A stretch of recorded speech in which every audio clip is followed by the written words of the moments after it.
আসসালামু আলাইকুম শিক্ষার্থীরা, তোমরা সকলেই জানো দেশের পরিস্থিতির কারণে এইচএসসি 2024 পরীক্ষা 28, 29, 31 ও 1 আগস্ট পর্যন্ত স্থগিত করা হয়েছে। তো তোমাদের যে স্থগিত করা পরীক্ষাগুলো, তোমাদের এই পরীক্ষাগুলো 11 আগস্টের পর রুটিনের মাধ্যমে জানিয়ে দেওয়া হবে কখন পরীক্ষা শুরু হবে।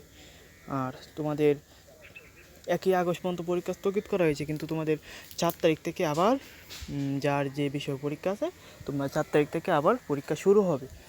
11 তারিখ আগ পর্যন্ত মানে পূর্ব ঘোষিত রুটিন অনুযায়ী তোমাদের 4 তারিখ থেকে আবার পরীক্ষা শুরু হবে, কিন্তু যেগুলো স্থগিত হয়েছে এগুলা 11 তারিখের পরে আবার শুরু হবে। তাই তোমাদের বাংলায় আন্তঃশিক্ষা বোর্ড সমন্বয় কমিটি থেকে এই নোটিশটি পাওয়া গেছে। বিষয় আগামী 28/7/2024 তারিখ হতে 1/4 ও 1/8/2024 তারিখ অনুষ্ঠিত সকল শিক্ষা বোর্ড সমমান পরীক্ষা স্থগিত করা হয়েছে। মানে তোমাদের সকল শিক্ষা বোর্ডের পরীক্ষা স্থগিত করা হয়েছে। উপযুক্ত বিষয়ে পরিপ্রেক্ষিতে জানানো যাচ্ছে যে অনিবার্য কারণবশত আগামী 28 তারিখ হতে 1 তারিখ পর্যন্ত সকল শিক্ষা বোর্ডের পরীক্ষা স্থগিত পরীক্ষার পরবর্তী সময়সূচি বিজ্ঞপ্তির মাধ্যমে জানিয়ে দেওয়া হবে। আবার আগামী 4 তারিখ থেকে পূর্ব ঘোষিত সময় অনুযায়ী যথারীত পরীক্ষা চলবে। মানে তোমাদের যে আগে যে রুটিনটা ছিল এই রুটিন অনুযায়ী তোমাদের 4 তারিখ থেকে পরীক্ষা হবে, আর স্থগিত বিষয়গুলো 11 তারিখের পরে জানিয়ে দেওয়া হবে।